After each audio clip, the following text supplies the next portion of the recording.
my favorite things I did was like kind of paid homage to the warehouse, you know? So I like love this feature. You know, it's not that functional for this space, but it gives it a cool like little, you know, thing. So Stornex did a really good job, like really good job. They're so They good. do amazing work. Like, Bert Ritzer, he's a good guy. They do such a wonderful job. Yeah, and that's one of the key things. Like, it doesn't matter if it's a $18 million facility, it's $20 million, or it's a $1 million facility. It doesn't matter. It's important to you. Especially if it's your product. You would think they would. That's like me and you if we had a 300-pound attorney come to us and wanted to lose, you know, fat versus a professional athlete. We're not going to treat them any different. Like, we're going to treat them the same. You know? It's beautiful, man. It looks, I love it. It looks great. So this is the blue cube. Okay. And it's been fantastic. Like, it stays 36 all the time. It's easy to clean. This is beautiful. But the design is beautiful. So what I'm thinking about doing is I'll do two side by side. The steps, you know, go up, so then it gives it a little like more of a display, kind of more functionality. Is this cracked ice in the morning? Do you crack it? This one does not do any ice. This one only gets to 30. Well, I say only 36. That's 36, cold. 37. 36 is cold. Really cold. Neck down, that's cold. Yeah. And then the sauna, gets up to 190, so it's nice.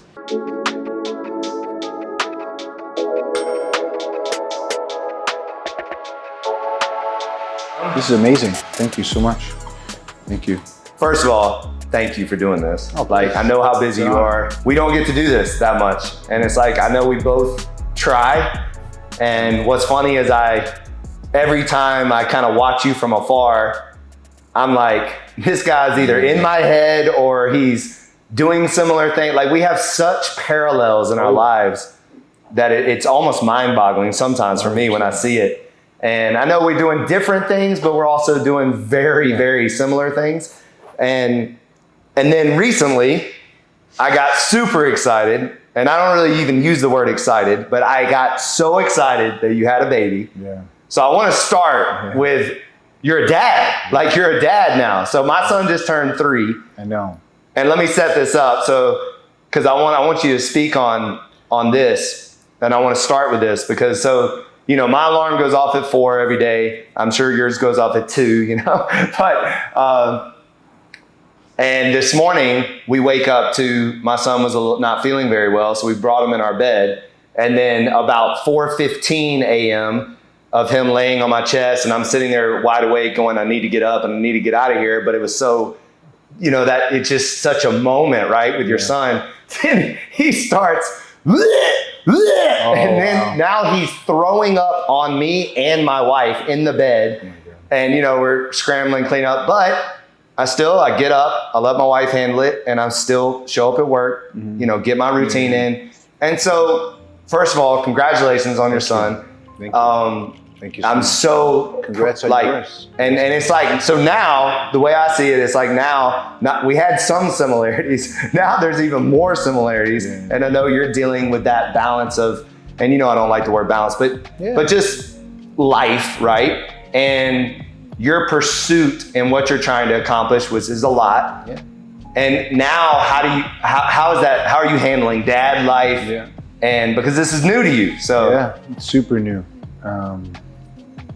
It's certainly a blessing, but I think we both have even more in common because we both happen to have partners, wives, loves of our life they're really the superheroes. Like, they're the most incredible people ever, and we couldn't have the flexibility or do what we do with that type of commitment if we didn't have them. 100%. You know, I actually recently had a talk with my wife about that because she, you know, like any couples, we have our moments where we're arguing or whatever. And she made a great point, and it was like almost like a slap in the face to me, is that she's like, I let you do you.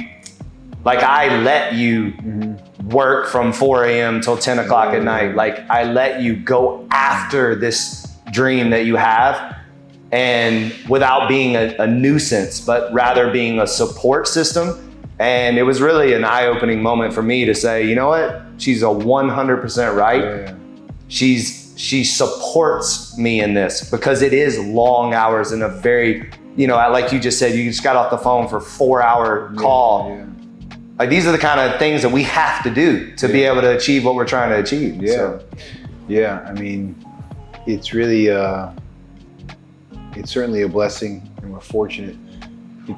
There's a bigger picture. It's like we want to do the things that are important to us, but at the same time, why do we want to do the things we want to do? Well, I think because we want to add value to the people around us. Our fitness and wellness is important to us, but it always goes back to family, and we want to set a great example for our family, and it's interesting because I remember reading about someone growing up who was an incredible community person, doing everything for the community and working so hard, and people loved him in the community, but he never got to spend time with his family. And it's like the gift and the curse. You want to help people. And it's like we have this ego thing in yourselves that you want to help people, but the most important people to help is your family. Yep. You don't want to be loved by strangers and disliked by family. We want the family to love us, and hopefully we have like strangers that become friends and people who are close to us as we get older in life, who we can add value to their life, but we never want to forget about home base. 100%. Yep. So that's why I think it's important that you don't. So, you hear a lot about work-life balance. And for me, I've always viewed it as work is life, life is work. Like it's one and the same. And if you don't, and especially being like in charge, we set our schedules up. Me and Gunnar talked about it last time we were talking, is like, we can't complain about the schedule that we set up.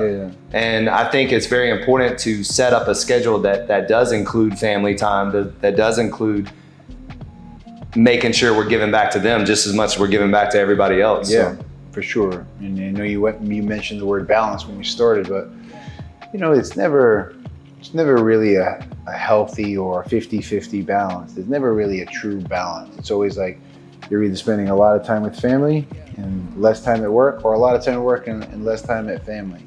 It's not going to end up that way.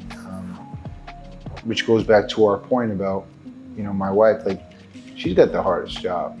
I mean, sometimes I feel sorry for myself, and certain things are hard, but keep it in perspective. Like, everyone's hard. It's not to say that, Oscar's hard is different, your hard is different. Everyone's hard is their hard. Everybody has their hard. Yeah, exactly. It's like it is what it is, and we have to do the best we can dealing with the things. And sometimes things get overwhelming and you're having a tough time, and I just keep remembering you may be having a bad day, but you're not having a bad life, and just keep moving forward.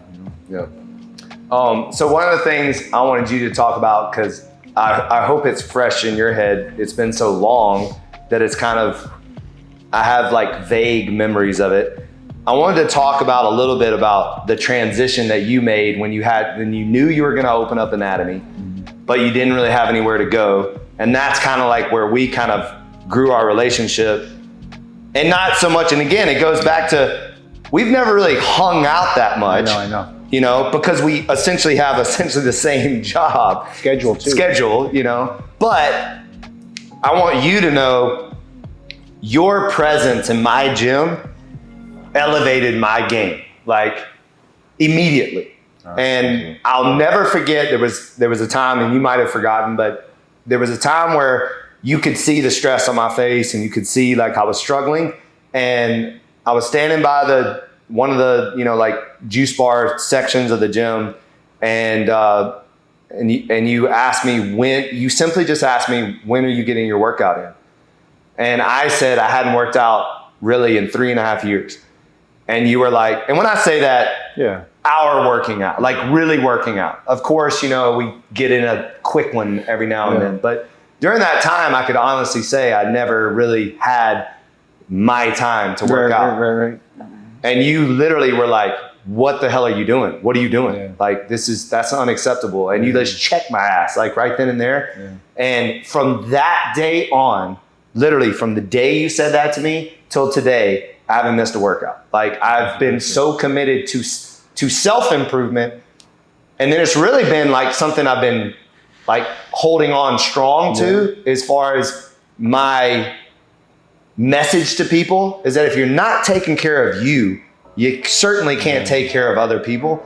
So maybe you can talk about that a little bit, because I know that's prevalent in your life, and talk about what fitness and working out is to you, like why it's your anchor. I think we both share that in common, that it's our foundation, it's our anchor. Yeah, absolutely. So when I was transitioning 1,000 years ago, it feels like it, right? It's really not that long ago. It feels like yesterday and also 20 years ago. I knew that there'd be a significant amount of time where I had stopped working at the place I was at, and I was going to be on my own. I needed a place to bring clients, and I know that you really weren't allowing people in there, but I did know you. I felt like I know you well enough to at least ask, and I've always had a great deal of respect for you. And I just called you up, and I said, hey, I'd love to be there. I know that you have a business to run and you have your own team in there, but I'd like to work out of there, and we'll make it whole, and but be completely respectful. And if you're going to work with clients in a place, you're not doing your own thing. You're doing it to add value to the community, and that doesn't. It could be a hello, a friendly smile. It could be helping someone. It could be picking crap up and cleaning up, and I know I do. Which, by the way, that's what again, you came in and added value immediately, and you didn't have to, because I've had the opposite happen, where I open my doors up and someone, messes up the community and the culture. So, so I mean, we all make a decision when you go in somewhere. Are you going to leave it better than the way you found it, or add value, or are you going to just take it for granted and take advantage, right? You said yes, so it's important to me to make sure you don't want that person to regret saying yes. You want them to go, wow, that was positive. That's really important. Yeah. So, for me, in regards to, so thank you for that. Yeah. And by the way, it was a lot of fun. Yeah. It was a lot of fun. Like, a lot of fun. Joe in there in the morning, like, we would have, some of the best, my entire life, some of the best chats, talks have been 4 a.m.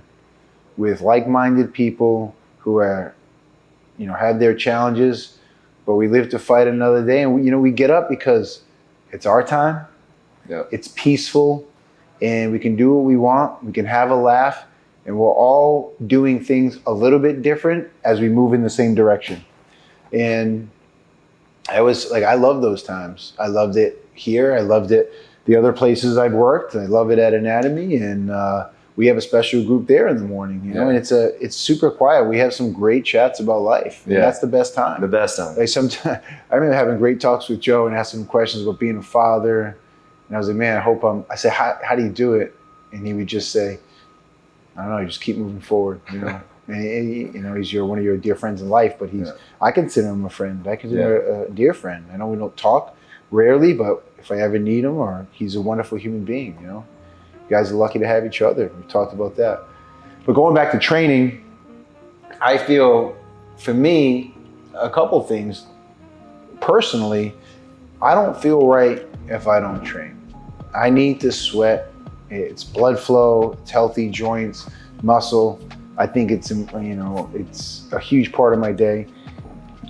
Like many people, and I know yourself, the reason I was trying to be hard on you in that moment is because I know what it does for me, and I know what it does for you, because you see it. People wear it like an energy, and you feel better, right? You just feel better. Yeah. And then over time, if you don't take care of yourself physically, mentally, it just eats at you, and you're just not in a happy place. And we all know people train for that dopamine hit.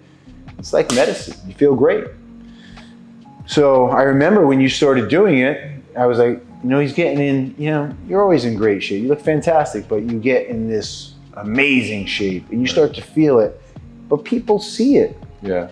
And it's hard to tell people to do things or instruct people if you don't live it.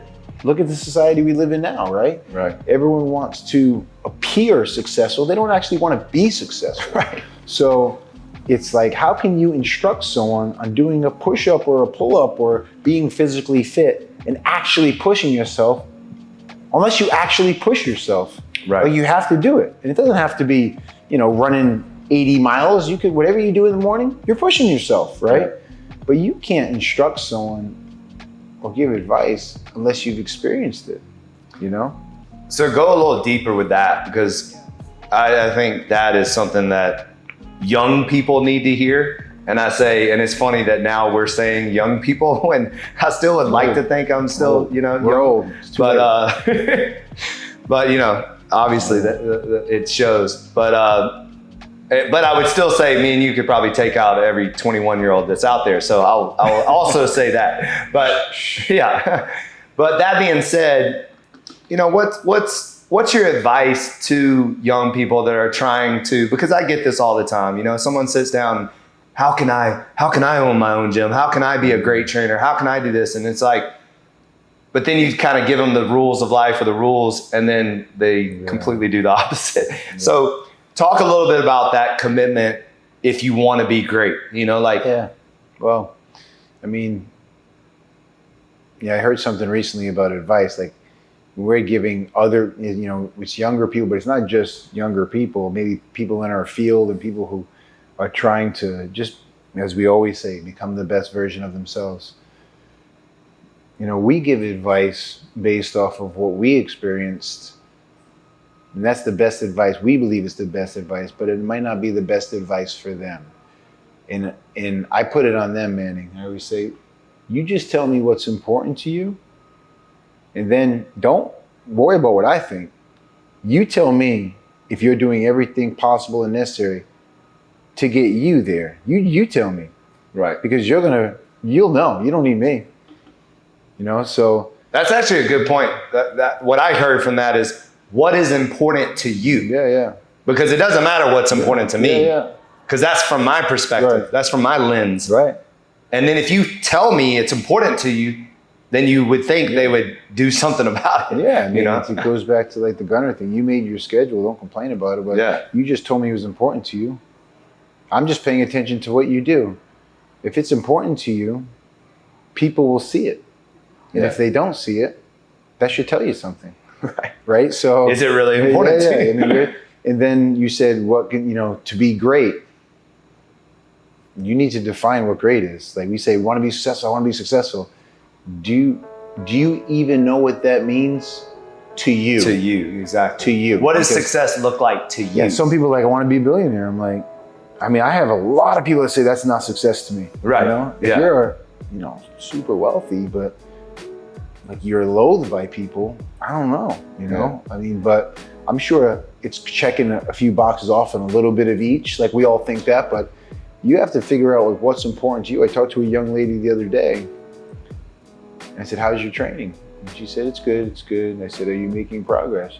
She goes, I don't know, it's hard to tell. I said, how is it hard? Why is it hard to tell? She said, because, I'm not so sure what I'm trying to do. I'm like, you need to kind of figure out what's important to you. It's like getting in a car. You get in a car, you don't know where you're going, you're gonna drive around in circles. You've heard that a million times. And it doesn't have to be, I'm not talking about rowing in the world championships or running a marathon. Right. It could be, I want to get in the best shape of my life. What does that mean? That means I want to be able to do 20 push-ups, 10 pull-ups, run a mile in this time, and just get there. These little markers, so we just work towards something. That's important because you need those small wins to feel better. Right. And that's what it is. At the end of the day, we all want to feel better. So if you can define what it means to you, if it's important to you, and what those goals are for you, that's it. It's hard for us to give advice to other people because we've lived a very different life. Right. Very different. Well, we all do. Yeah. We don't know their home situation. Yeah, right. We don't know their genetic background. We don't know their vices. We know very little. Exactly. We know what we know. Most of the time we know what we know.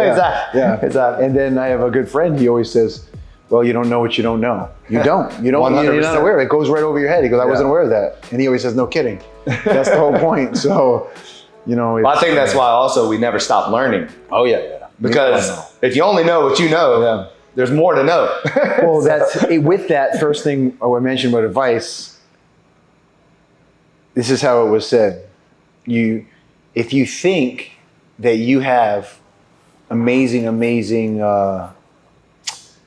secrets, a program for yourself with life, your family, your wife, and you have a lot of great answers, just know that, number one, you're one of the few, and number two, even though you're there, I firmly believe that we should be open-minded enough to know that maybe there's another way that could be better. Right. You know? Because if you think you have all the answers and you've arrived. It's funny that you said that because, I'm really big into cold plunging right now. Mm-hmm. And I get made fun of all the time for it. Mm-hmm. And this comedian did this like hilarious spoof where he's actually in a jacuzzi and he's like acting like he's in a cold plunge and making fun of us cold plunge people. And it really made me think that like, yeah, it works for me and I like it. And when I say like it, I don't like it, but I like the benefits of it. But there are different ways to do things. And there's other things that could be more beneficial for someone else. Yeah. Maybe that's just not for them. And to your point, you do have to open your eyes to allow people to find their way rather than kind of forcing your way. And I think that's big in relationships. I think a lot of time in relationships, whether it be your spouse or your friends, you almost want them to do what you do, but maybe that's not their path. Yeah. And maybe you have to respect their path and what they do. So, do you find that in your with your wife and stuff? Are y'all on kind of separate paths but the same? I can't tell you how different my wife is from me. And me too, by the way. And by the way, both of our wives are from the same place, which is funny. Yeah. Another notion. Well, it's crazy. I think that I'm learning if you really love someone, you have to appreciate why they do it. Even though if they don't do it your way, you have to appreciate they do it their way and you have to be okay with that. Yeah. That's their way. And you don't have to agree with their way, but if you love them enough, you truly want them to be themselves, because the last thing you want is them to be in a box trying to pretend to be something, because that's a very unhappy place to be. 100%. For anyone, and then especially your spouse. You definitely don't want that. And I've been guilty of, what I try to tell people all the time is that when I talk about change and becoming your best self, I'm not talking about changing the core of who you are, like changing your personality, the things you like and things like that. It's more about improving that person that you are. And again, it goes back to maybe that's a different way than the way we do it. And everybody has a different love language too. It's like, I'm a puppy dog. I got to be like, loved on, whereas other people have different ways. So I think it's very important that we, in our relationships in general, that we really listen and not force, And I'm still working. I'm a work in progress, but yeah. Yeah. I think you said it very well. I think life is, trying a bunch of different things and figuring out what is most optimal for you. It makes you feel your best. And then, having enough awareness to know that being a great communicator is being a great listener. Yeah. And if you're wise enough to never miss an opportunity to shut up and listen, because you know what you know. Yeah. You don't know what they know. Or you think you know what you know, but let them speak it. Let them say it. A lot of times, it's been said, but we're like, they're talking, we're shaking our head, but we're not listening. We're thinking about what we're going to say and how we got it figured out. And it's like, don't wait for your turn to talk. Process it. When they stop talking, don't say anything. Give it some thought. Don't react. Then respond. That's probably one of the best advices anyone can give anybody. Like, reacting versus responding. And I did my whole life reacting, and by the way, it caused me a lot of hardship. I mean, me and you both. Yeah, trust me. Yeah, and I living by emotion. Yeah, being triggered. Yeah. Most of the time, and I know this happened to you. Most of the time, an argument is just two people having a different perspective on something. Yeah. That's it. For sure. It's not that you're really arguing about what the argument is. You're arguing it because you see it differently than the other person. But what happens most of the time is if you can finally get the anger and the emotion out of it, you typically come with a conclusion of, oh, I see what you are seeing. Yeah. And then vice versa. And now sometimes you don't, but at times. And then I'll go back to what you said earlier about why you work out, and it's to feel good, right? Yeah. And what I've noticed is the better I feel, the better I respond, right? Yeah. You know what I mean? Because it's like when our back hurts and we're tired and we didn't get our workout in and we didn't do the cold plunge or whatever, and someone does something that affects us, we usually react in a negative way. Yeah. We snap or we say something we shouldn't have said or whatever. But if you've done all that, then it's almost like you're preparing yourself for the stresses that come.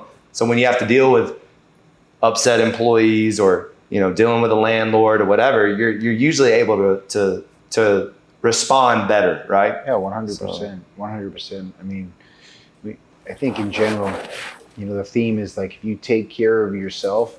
When I say take care of yourself, just do your best to try to get the best sleep you can. Don't eat crap, because then it lowers your self-esteem. Right. Like, do the cold plunging, do the recovery things, train so you can feel good. We all want to look good, but if you feel good, you probably feel better about the way you look. Yeah, exactly. So, and then what I learned, I went away to the Vipassana silent retreat. Yeah. Oh, you got to tell me about that. Yeah, absolutely. That's intense. No, that was intense. But I learned so many lessons there, and that's something that I didn't want to do. And a lot of people don't want to go to those things because you're going to have to open a lot of doors and unpack a lot of stuff that people just don't want to do. And I'm not saying it's for everyone. Yeah. It was for me, and it helped me tremendously. But I don't tell people to go there. I want you to know that. All right. Yeah. Good, because I'm not going. But yeah. I mean, but tell the viewers a little bit about where you went, because this is fascinating to me. So one of my business partners, Chris, he went. His brother went. Has Chris gone? Chris went.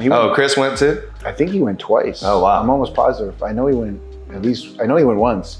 He might have went to like some of the shorter stays, but at least twice. Yeah. Maybe 3.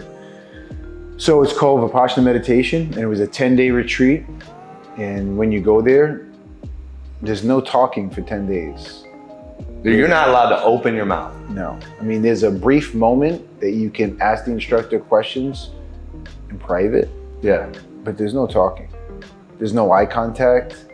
There's no music. There's no books. There's no journaling. There's no writing. There's no paper. And I was like, that's kind of silly. I always think if I had my phone, I could delete all those pictures, right? But it's like if I had a journal, because I like to write, I could journal, and this would be an amazing opportunity to write. Of course, for 10 days. But they're trying to strip everything away from you. Because if they strip everything away from you, you're forced to deal with your shit. And it's amazing how it happens on its own. Yeah. I mean, it really happens on its own. Is there any, like on certain days, did you have certain things happen? I think it's different for everyone. Yeah. But, I mean, they say when you get there, they take your wallet and they take all your stuff. And then if you want to leave, they'll give it back to you. Yeah. But they just want to strip everything away from you. So when it starts, you meditate 10 hours a day for 10 days. So you sit still in a room that's pretty dark in silence for 10 days. Now, the beginning is like torture. Like when you sit down and close your eyes, and I sat in a chair, I didn't sit on the floor. Back. I wore my watch, and people say, why would you wear your watch? I don't know, I just like wearing a watch. And I looked down, and I had been meditating for like 5 minutes. And it felt like an hour. It felt like 3 hours. Yeah.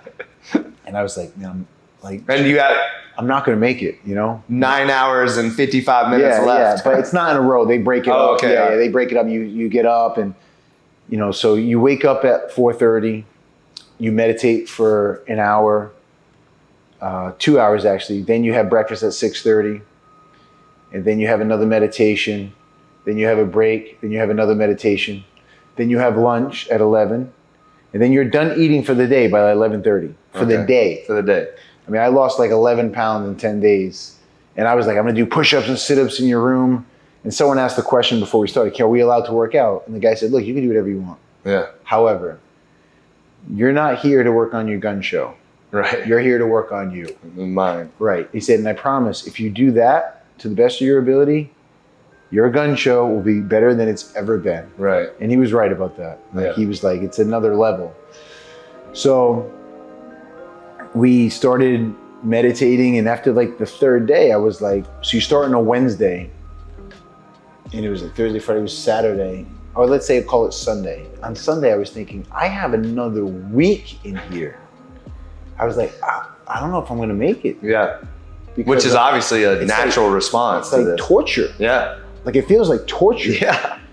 And it's in Massachusetts. This one was in Massachusetts in the woods, and that's the one Chris went to. So I went to that one. And people are walking up to trees and they're like petting trees, and then you realize why, because there's no human contact. Right. So that's why like solitary confinement kills people. Right. Exactly. So they're like, and I walk over to the tree, and I put my hand on it, and you're like, you kind of get it, Yeah. So, but one of the trickiest things is that you go back in your head and you realize how you reacted and the way you've treated people because you've treated yourself poorly and because of your value system and the way you appreciate some things and don't appreciate things that could be the gold in your life. And Vipassana is not a religion, it's not a political thing. Vipassana is just the law of life. If you do your best and you're kind, you're a good human being, it comes back to you. Yeah. And by the way, Vipassana is so amazing because it's free, but you don't pay for it. Really? It's free. No way. Completely free. And at the end, if you want to make a donation, you could give $50, you could give $1,000. Jack Dorsey, I think he gave $15 million. He's the CEO of Twitter. Yeah, of course. He was like, I thought my business would plummet when I was away. When I got back, it went through the roof because I was clear-minded. And that changed everything. Yeah. The way I treated people, the way I treated business. This is what like business partners, the way he treated team members, the way he treated himself. Think that's why he sold it? Probably. Yeah. Honestly, probably. Yeah. Because he was like, I think it's just this special tool, Manning, that helps you keep things in perspective. Yeah. And a lot of people, I understand why they wouldn't go. They're afraid to address some of the things in their life. It's very simple. Right. And it's like I said before, I'm not telling people to go. I just know how impactful it was to me. And I noticed it on my business partner. I noticed it. Yeah. That's the only reason I went, by the way. I noticed the change in him. Yeah. And I was like, all right, that's not bullshit. Right. I can see it. Right. And I was having a very difficult time because I was very stressed. I wanted to do my best, and I was very frustrated. I was very tired. And I know I wasn't acting like who I am. Right. So it was a wonderful reset for me. And when did you do it? I think it was right before COVID. Okay. Yeah. Would you do it again? I would do it again. Yeah. I would do it again. I mean, what do you think would cause you to want to do it again? You think? Well, I mean, I just know how beneficial it was for me. I had like a series of things happen that was like the perfect storm of being overwhelmed. And I was like, man, I gotta go away. Yeah. Like I gotta do something. Right. And I didn't know it would do anything for me. I was just hoping. Yeah. And then when I got out of there, it was like I was levitating. I was like, man, I feel like a different human being. That's amazing. And my wife was like, this is weird, But it takes, the reason you asked me before, like each day, it's different for everyone. Yeah. But it takes like 10 days because what it's doing is, because of the state that you're putting yourself in, think about how many times you you're training, you're yelling, there's music, you're on your phone, you're on a computer. Like that's gone. Right. For 10 days, there's zero of that. So you're actually working on the neuroplasticity of your brain, and it's altering the neuroplasticity of your brain, and it's scientifically proven. Oh, it makes 100% Yeah, sense. They study like monks, and like after they meditate, and it shows a change in the neuroplasticity of the brain. That's why the 10 days is necessary, because you can't achieve that in 2, 3, 4 days. Right. People who leave it like 5 days or 6 days, they were like right there. Oh. And my friend left after like 6 days. And then as soon as because he just couldn't take it anymore. He was anymore. just like, fuck this, I don't need this place, whatever. I don't need this shit. Yeah. And then after he left, he was like, fuck, I can't believe I did that.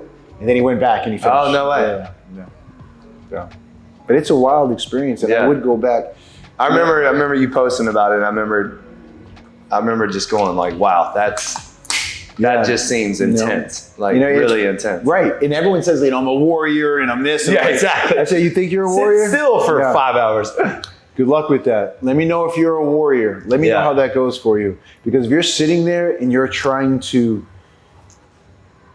calm down and like process what you're doing with your life, like it's like some people like have a panic attack. I mean, a lot of people have to leave. Yeah. They have like 70 cushions on the left for men, over on the far right, 70 cushions for women. And after like 2 days, there's like 15 empty cushions, and then 20. Is there a rule too on like sleeping? Like that you have to sleep? You know what I mean? No, I'm saying like, because it seems like it might mess your sleep up too. Oh, dude, I'm going to tell you, for nine nights, I haven't had a dream in 30 years. I had the most vivid, wild dreams. I've never felt so rested in my life. I mean, I was like...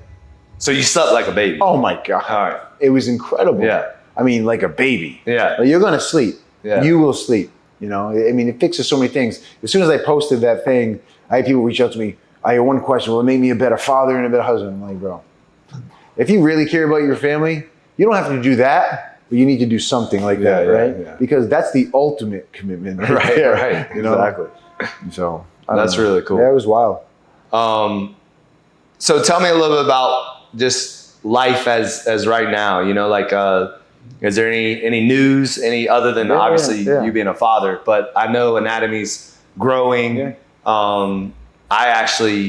I've been so busy. I would love for you to catch me up on where anatomy is, and just, let everybody know like what y'all are up to and what you're doing.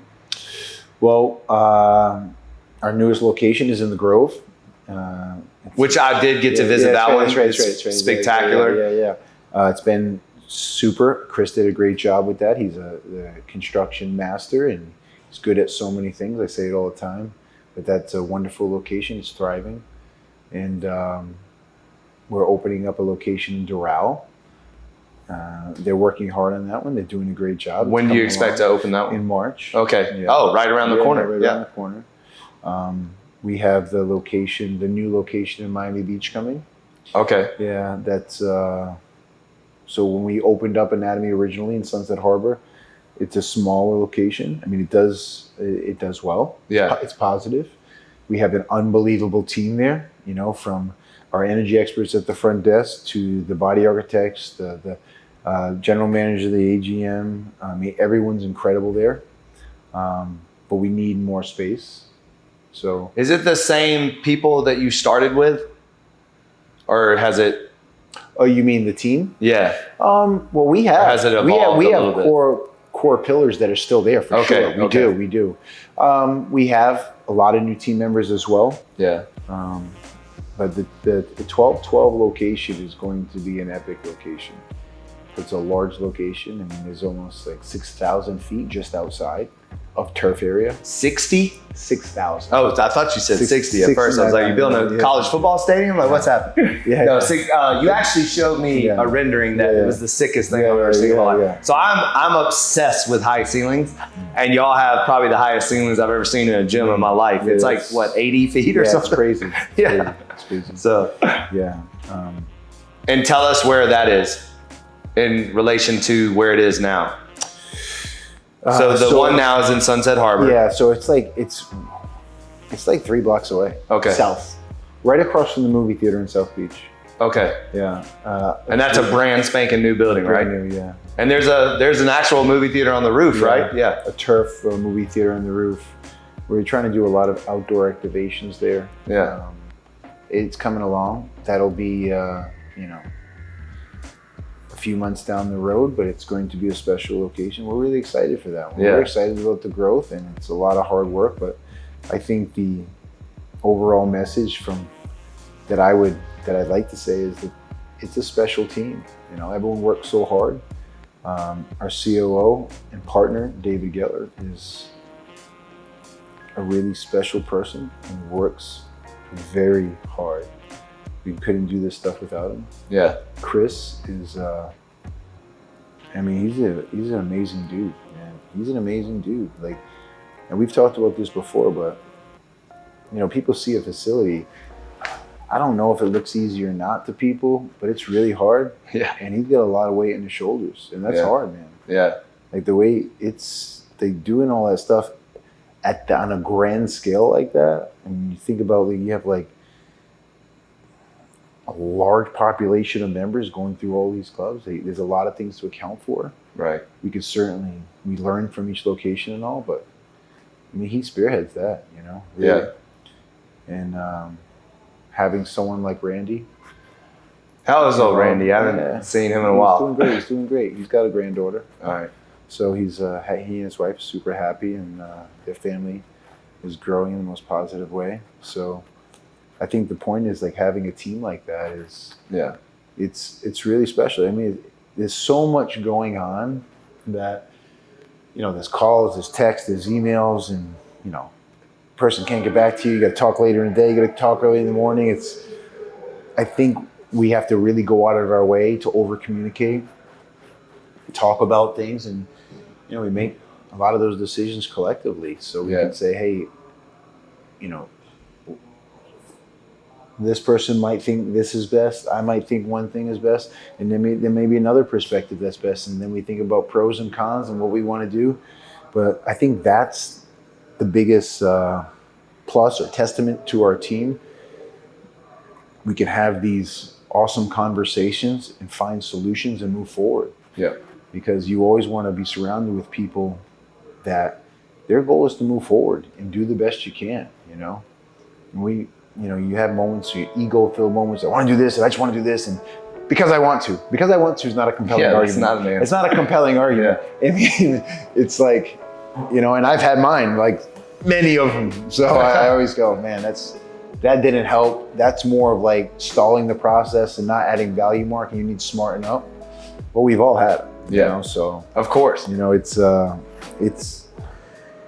It's been a wild journey, and we're growing. We're looking at other possible projects, and it's a lot. And as you said before, meaning it's your life, man. I remember listening to Dave Chappelle once, and he goes, I work from 4 a.m. to, works on his pieces. These guy's a genius. I love Chappelle. Yeah. He would work from 4 a.m. to 9 o'clock at night, go home, see my kids 20 minutes, go to sleep, do it again. And I thought that was funny, but that's real. Yeah. I didn't realize that was real. He wasn't kidding. Yeah. So and I'm not saying it's hard, it's just, but my point is that work and life, it just blends, right? And you just do the best you can. You try to give as much time as you can to your family and to the team, and make sure that you're adding value and you're doing the things that you're supposed to be doing. And as we said before, you don't know what you don't know. You might miss things. Right. I didn't do that. Well, you got to get on it, right? And no one's perfect. You just try to be better all the time, be understanding, and keep checking in. Why are we here? Why are we doing this? Why is this important? Why do you want to be here? Do you think you're doing what you're supposed to do? We always want to hold people accountable and be tough on people. But if we only check in when we want to be tough on people and hold people accountable, do we check in and say, how can I help you? Right. Am I doing what I'm supposed to be doing to help this person? Because sometimes they're not going to ask for help. Should they? Well, actually, most of the time they don't ask for help. And then when they don't ask for help, you assume they have the answers, exactly. So you don't check in. Exactly. But that's actually great advice. Don't forget to check in. Yeah. You check in, a lot of times if, you're walking around and say, hey, how are you? Do you need anything? The answer is usually no. But who knows? Maybe they do need something, right? It's good to ask or be proactive. You see someone who's been doing like 8 or 9 sessions, they might need a protein bar, bro. They might need a bottle of water. Like, you don't need to ask them; they need it. So just give it to them. And those things go a long way because it ain't easy to do 8 or 9 sessions in a row. It's not easy to have a thankless job. We have detail agents; they clean the facilities. Anatomy is known for being a clean facility. Yeah, it's because of them. Right, they work their butts off. So I love how y'all. One thing that I always have respected and noticed is how you treat every single employee. Yeah. That it's not about you, and it's not about a superstar trainer. It's everyone is a team, and you really showcase that in a beautiful way. And it's very obvious why y'all are successful because team is first, culture is first, and it's something to sit back and admire. It's something to take notes on, and I'm always very impressed with just how you run things and how you do things. We're certainly in the fitness world, we're all taking notes and we're all trying to, keep up. And I would say, I know this happens with me.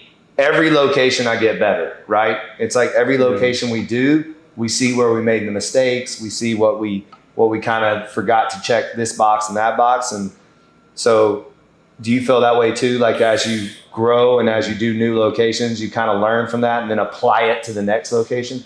Yeah, I mean, you always want to learn from your mistakes. Yeah. But as I've said before, I mean, you probably won't find me like walking through maybe the locker room or something, but you're not going to find me like touching walls and going, this wall should be fixed like this. No, but it's not like, and believe me, it's not that we don't care. We all care about the fine details. It's just that there's so much to do that if I have my hand in your responsibilities, maybe what if I take my eyes off what I'm supposed to be doing? Exactly. There's so much to do. It's like, you have to like, or not you, but I remind myself like, unless all my responsibilities and the things that I'm supposed to be doing are absolutely perfect, which is never gonna happen, I can't really say anything. Now, we share opinions. We talk like, okay, hey, Mark, what do you think of this? Right. I'll say, Chris, what do you think of this? Randy, what do you think of this? Like, smart people. Like you'd be foolish not to ask. Of course you ask. I mean, this week there was something going on, and I asked Chris. I said, hey, I need your thoughts on this. What do you think? And it's usually we think the same kind of thing. The answer may seem obvious, but remember, I know what I know. I don't know what he knows. Yeah. I need to know what he knows. I need to know what he thinks. And same thing, like Randy, smart guy. Like David's an ultra smart human being. Like, and where did David come from? David is Harvard. And then That's the first thing. I would say that. There's only one guy in the room that went to Harvard. Listen to David, right? You might want to listen to him. But I mean, but he's worked for American Express. He's worked for Equinox for many years. Okay. He's just he's worked with a lot of fitness brands. So like, the people thing we do together, like culture and all that. But there's a lot of the systems that we have and things like. He did it. Yeah. You can't take credit away from people. Like, but. You ask, you talk, what are your thoughts? Because sometimes I'm like, I know I got to do this. I'm doing this. And then I go, wait a minute. Sometimes it's just good to do the drill. What do you think? And then you go, okay, I'm glad I asked because I was about to run through this wall and it's like, that would have been a bad move. Yeah. Right. So that's really the most important part. The fact that you can have great conversations, find wonderful solutions and get different perspectives. Right. Yep. Like we always think like, have the awareness, like, I know I really, really, really, really believe I'm right, but I've been wrong before. Right. So exactly. It's likely, probable that I might be wrong again. It always cracks me up when I know I'm right and then I'm wrong. I always go, shit. It's like, oh, shit. It's like, oops. Yeah. But then for me, one thing that I feel like is very important is when you recognize you're wrong or made a mistake, you got to own it. Get ahead of it, apologize. have a little bit of self-awareness and then move on. Yeah. You know? Oh, So, that's huge, by the way, because it works both ways. Yeah. If you don't own it, you look like an idiot. You look like an idiot. Yeah. Denial is like probably one of the worst things people can do is when they deny when they're wrong. Like it's like, you got to own it. You got to be like, hey, I messed up. Yeah. I made a mistake, but I'll make it right the next time. You know, just don't make the same mistake twice. Yeah. Yeah. And that was a theme for last week. We talked about, look, I'm the first to admit that's on me, man. I made that mistake. So that was on me. I need to be on top of that.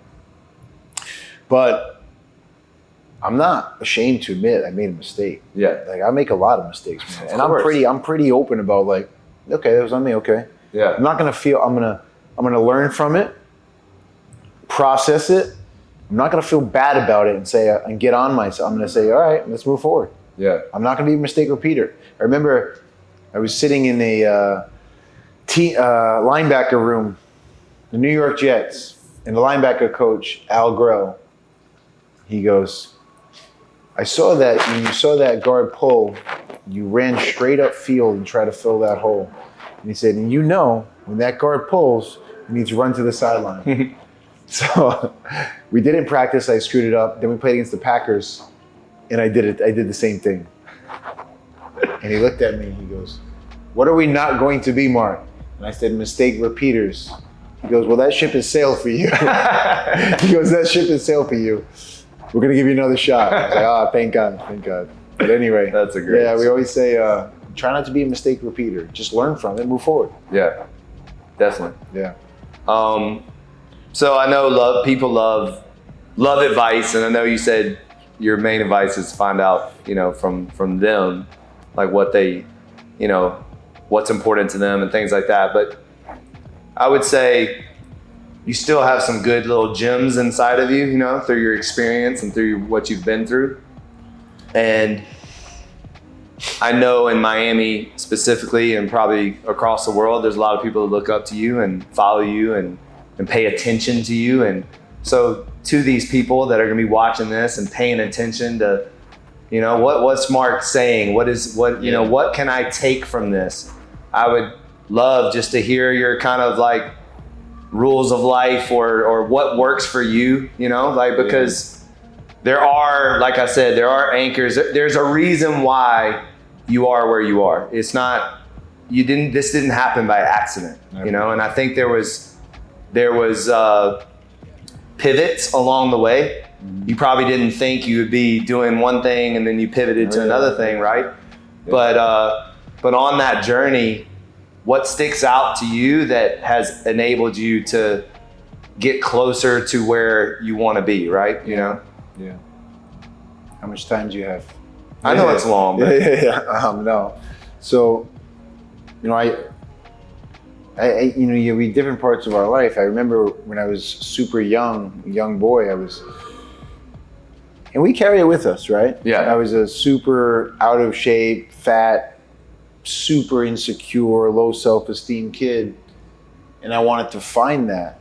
And the way I would compensate it for that was, well, if I can become super fit and be an athlete, well, then I'll get respected for the way I look, and I'll get appreciated for the way I'm a great athlete. So I worked really hard to get those things. And I thought like I'd be a football player my whole life. And I played high school, college, NFL, Canada, NFL, Europe. And then that ended. You're 31 years old, it's over, you gotta restart. And I say like, the discipline things, the disciplinary things, the habits, like, yeah, those things are positive. But I've said it before, I couldn't live my life like that. That's not normal. Yeah. Like, you don't bring like violent aggression to work. You get, what we thought we did, right? Yeah. That's how we thought. You either fail or be in jail. Exactly. But recently someone asked me about that, and I said, I have to forget those things because those things do not help me. They actually hurt me. Yeah. I've learned from the leaders, the coaches, and there was a few coaches like my college coach, Jim Reed. I wanted to be him because he was such a hard worker and so loved and respected and hard on people, but in a loving way.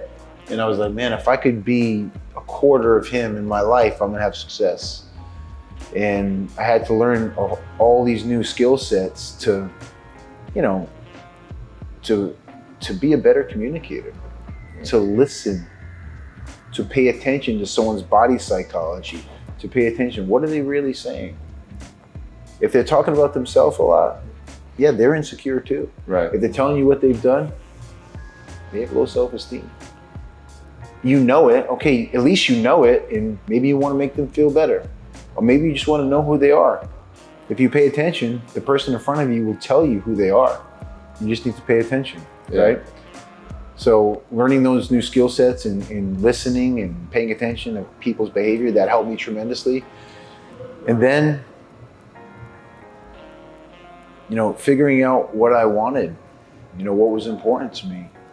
And, you know, I truly believe that I had to go through all those things. If I didn't go through those things, I wouldn't be in doing the things that I'm doing today.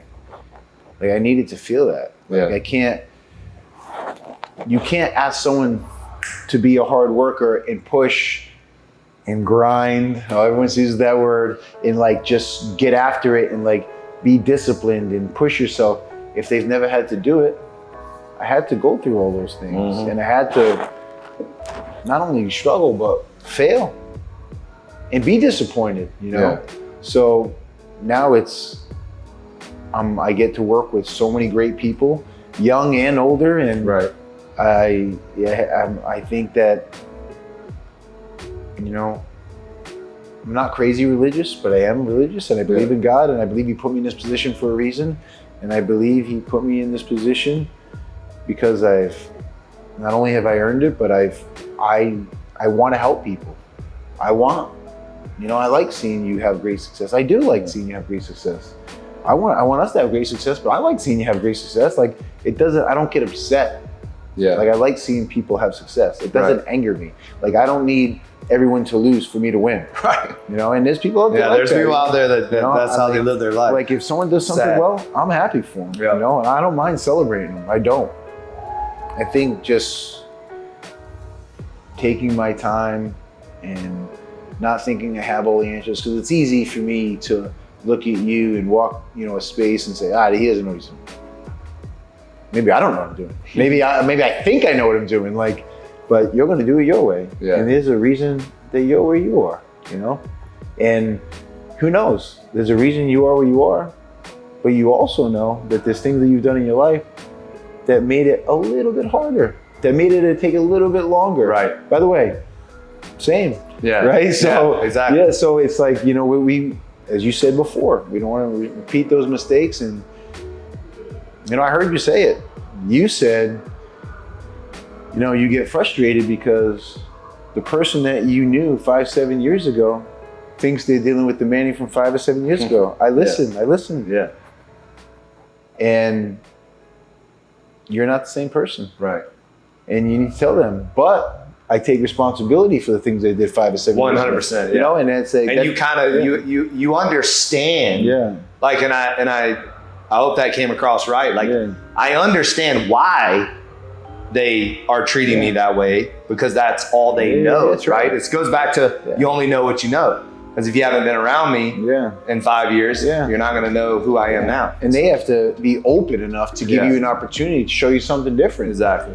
And you have to make you right? Right. So, you can't show them an inkling of the old you, or then they're like, oh, you haven't changed. So. Because like, you want to be better, and you can't ask people to become their best self if you're not becoming your best self. 100%. And what would you say you know, this is kind of a little cliche, but I mean, I think, what is your why?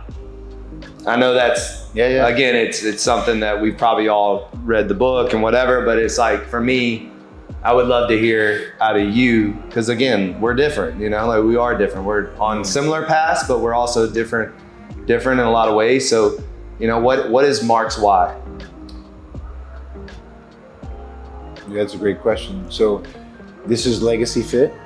Yeah, or Legacy now. Okay, Legacy. AKA formerly known as Legacy. So in the future, maybe you say, how are you going to leave a legacy? Yes, that's a good one. There you go. Nice.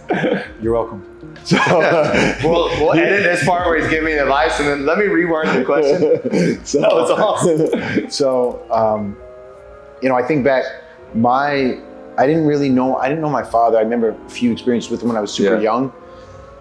But my father's stepfather was a man named Abe White. And I have this picture. So the stepfather wasn't blood. But there's a picture of him, and I'm sitting on his lap, and there's like 20 grandkids around him. So that would be like your step grandfather, kind of? Yeah. That right? Exactly. Okay. Exactly. He was Do you remember him? Oh my God. I remember everything about him because he was like a really present man in my life. Oh, like, wow. All right. Yeah, he was wonderful. He was the one who showed me how to lift weights. But he was a Jewish man, World War II war veteran. Wow. And there's pictures of like him in the war and stuff, like all over his office. And I remember when he would talk, and he was such a positive, kind war hero. And I remember the way our entire city and community like looked up to him. And I was like, man, I want to be like him, And I remember thinking like, why do people want to be like him? Why do I want to be? Because he's nice. Yeah. Because he's kind, because he helps people. That doesn't mean he wasn't tough. Right. Like he was very tough, yeah. but he was also like a good man. Like he used to give strange kids from high school, he'd give me a ride home. He'd give like 5 kids rides all over the city. He doesn't even know them. Right. And I was like, why do you do that? Yeah. He's like, well, because they need help. Like he didn't even blink. Yeah. And I said, I want to be like him. Like I want to be remembered like that. Like that's really important to me. And I think that, you're in a position to help a lot of people. And you gotta, we right. people are body architects at Anatomy. We talk about this all the time. You gotta be super careful how you conduct yourself. Like you're not only are you on stage, but you have so much power to impact people. So we say it all the time, like people come to us way more than they go to the doctor. Oh yeah. Than they go to their dentist. That sure. like people see their trainers and their coaches and go to their gyms on a daily basis. Yeah. Whereas we go to our doctors once a year, Yeah, so sure. It's a lot of responsibility, Yeah. So to answer your question, I mean, my why is like, or what is your legacy? Yeah, Sorry, yeah. reframe it. What is your legacy? How you want to, I want to leave this world better than the way I found it. And then my friendships, really, like if we just friends, what's up, bro? That ain't enough for me. No. That's not. Like I want to if something was going on in your life and I could listen or maybe help, I'd like to do that. You know why? Selfishly, it makes me feel good. Yeah. And then maybe someday I'll need you to return the favor. So I think life's too short, so why don't I want to leave this place better than the way I found it. And then our team, and I want everyone to be better because I was there. That really means a lot to me. Yeah. So, and I want my son to have a great example because growing up, I say it all the time and I shouldn't say that, but I say, until college, with the exception of my grandfather, there were not a lot of men in my family that I wanted to be like. Like there weren't a lot of men like if they just super unhealthy, cigarettes, drinkers, alcoholics, gamblers. And I was like, why are these people a mess? Right? I didn't know what it was, but it wasn't until college when I met Jim Reed, like my grandfather, but outside the family, that college coach, I was like, I want to be like him because he was fit, he was positive, he had a family, he was a good father, the team thought the world of him. Yeah. He actually did the things that he said. And you never, like I was there 5 years, every day, I never caught him not living what he said. Not once. That's amazing. That's amazing. Yeah, that's amazing. And he coached for like 45 years. Is he still alive? Yeah, he's still alive. Yeah. So I had him on a podcast. Is he still coaching?